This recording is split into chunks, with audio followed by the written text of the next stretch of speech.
সেই দিন আর এই দিনের মধ্যে অনেক তফাৎ। সেই দিনে আমাদের সময় এই সমস্ত ফাস্টফুডের অত আমরা নামই জানতাম না। আর আজকালকার দিনের বাচ্চাদের সকাল থেকে সন্ধ্যা পর্যন্ত যেন সমস্ত ফাস্টফুডের ওপর দিয়েই দিন গেলে ভালো হয়। তো রোজ রোজ দোকান থেকেও কিনে নিয়ে এসে খাওয়ানো সম্ভব না, তাই আজকে দোকান থেকে না কিনে বাড়িতেই বানালাম চাউমিন।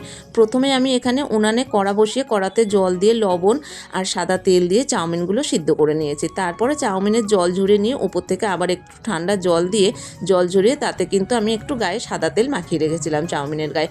আর এদিকে আবার উনানে কড়া বসিয়ে সাদা তেল দিয়ে ওর ভেতরে দিয়েছিলাম আমি কিন্তু গাজর, বিনস, ক্যাপসিকাম, পেঁয়াজকালি, মটরশুঁটি আর কেটে রাখা কিছু পেঁয়াজ দিয়ে নাড়াচাড়া করে সমস্ত সবজি সাইডে সরিয়ে তেলের মাঝখানে দিয়েছিলাম আমি আদা কুচি, রসুন কুচি আর লঙ্কা কুচি। এবার সব কিছু একসাথে আবার ভাজা ভাজা করে নিয়ে দিয়েছিলাম আমি সিদ্ধ করে রাখা চাউমিন আর স্বাদের জন্য একটু লবণ, আর তার উপরে দিয়েছিলাম একটু সয়া সস।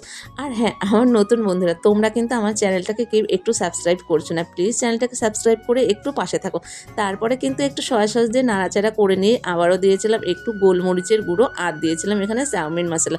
তো আজকের এই চাউমিন বানানোটা তোমাদের কেমন লাগলো অবশ্যই কিন্তু জানিও। আর এখানে কিন্তু আমি আজকে ডিম ছাড়াই বানিয়েছি। আর হ্যাঁ, তোমরা কিন্তু অবশ্যই একটু আমাকে সাপোর্ট করে পাশে থেকো। চলো আজকের মতো রাধে রাধে, দেখা হচ্ছে আমার পরের ভিডিওতে।